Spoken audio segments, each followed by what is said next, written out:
السلام علیکم ورحمۃ اللہ وبرکاتہ۔ حنبلی فقہ میں اگر کھانا یا کوئی ایسی چیز جس سے روزہ فاسد ہو جاتا ہے، اگر وہ بھول کر یا کسی کے جبر پر کر لے تو روزہ نہیں ٹوٹتا۔ ویسے ہی حلق میں مکھی چلے جائے تو روزہ نہیں ٹوٹتا، دھواں چلے جائے تو روزہ نہیں ٹوٹتا۔ حلق میں کوئی چیز چلی جائے یا بے ہوش روزے دار کو اگر کوئی روزہ رہا اور وہ بے ہوش ہو چکا ہے تو اس کو کوئی دوا پلائے یا انجیکشن دے یا ڈرپ چڑھائے تو روزہ نہیں ٹوٹتا۔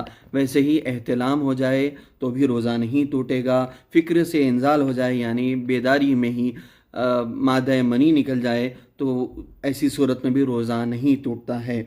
اور پانی میں غوطہ مارنا یعنی سوئمنگ کرنے سے بھی روزہ مکروہ ہوتا ہے، ٹوٹتا نہیں۔ ہاں اگر غسل کرنا واجب غسل تھا تو ایسی صورت میں مکروہ نہیں ہے، اور بغیر کسی عذر کے مزہ چکھنا کسی چیز کا یعنی کھانے کا مزہ چکھنا وہ مکروہ ہے۔ ہاں اگر ظالم شوہر ہے تو ایسی صورت میں چاہیے کہ بیوی کھانے کو چکھ سکتی ہے حالت روزے میں بھی۔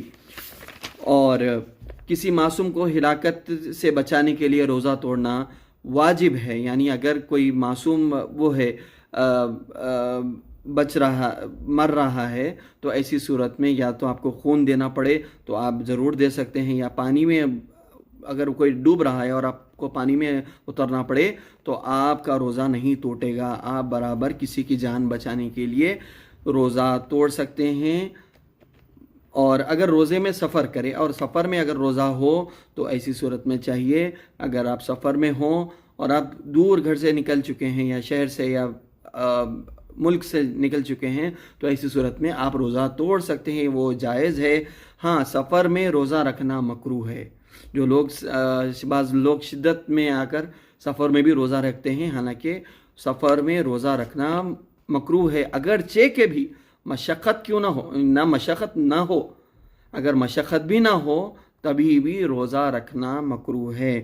ہاں اگر بخار آ جائے یا بیماری ہو ایسی لاحق ہو جائے حالت روزہ میں تو ایسی صورت میں روزہ توڑا جا سکتا ہے، کیونکہ جان بچانا بھی اپنی جان کو ہلاکت میں نہیں ڈالنا بھی یہ بھی فرض ہے انسان پر۔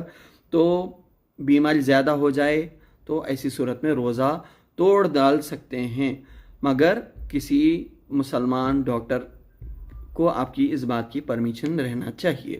اور بعض چیزیں جن سے روزہ نہیں ٹوٹتا، بعض لوگ کے وہم میں رہتا ہے کہ شاید اس سے روزہ ٹوٹ جاتا ہے، جیسے مسواک کرنا۔ مسواک کے بارے میں یہ حکم بتایا گیا ہے کہ زوال سے پہلے یعنی 12 بجے سے پہلے مسواک کر سکتے ہیں، اس کے بعد مسواک کرنا مکروہ ہے۔ برش کرنا ناجائز ہے، یعنی روزہ توڑ دیتا ہے، مفسد روزہ ہے، کیونکہ برش کرنے سے آپ کے حلق میں کچھ نہ کچھ اس کے ذرات جانے کا اندیشہ ہوتا ہے، عموماً ہوتا ہے۔ تو ایسی صورت میں برش کرنے سے بالکل روزہ ٹوٹ جاتا ہے، کیونکہ اس کے ذرات اس کے پیسٹ جو ہے حلق میں جانے کا یا پیٹ میں جانے کا اندیشہ ہو سکتا ہے۔ تو مسواک صرف زوال سے پہلے مکروہ نہیں ہوگا اور زوال کے بعد مکروہ ہو جائے گا۔ ویسے ہی نیلز یعنی ناخن کاٹنا اور ہیئر کٹنگ یعنی بال کاٹنا، ان سے بھی روزہ نہیں ٹوٹے گا۔ اب اصطلاح میں مکروہ، روزے کے مکروہات وہ چیزیں ہیں، مطلب روزے سے مکروہ ہونے کا مطلب یہ ہے کہ آپ کو روزے کا ثواب نہیں ملے گا، سارا ثواب نہیں ملے گا، کم ثواب ملے گا۔ روزہ ٹوٹے گا نہیں مکروہ چیزوں سے، مگر ثواب اس کا کم ملے گا۔ ہاں اگر کوئی شخص بیماری کی وجہ سے یا بڑھاپے کی وجہ سے اس کو یہ خطرہ ہے کہ وہ آگے یعنی روزے نہیں رہ سکتا اور آگے بھی نہیں رہ سکتا ہے تو ایسی صورت میں چاہیے کہ ہر روزے کے عوض ایک مسکین کو کھانا کھلائے، یعنی اگر آپ مسکین کو کھانا کھلانے کی آپ وہ نہیں کر سکتے تو آپ کو چاہیے کہ اتنے ہی پیسے کسی کو دے دیں، کسی مسکین کو اتنے ہی پیسے یعنی ایک وقت کے کھانے کے پیسے آپ کو دے دینا چاہیے۔ یہ سارے روزے کے مسائل ہیں۔ السلام علیکم ورحمۃ اللہ وبرکاتہ۔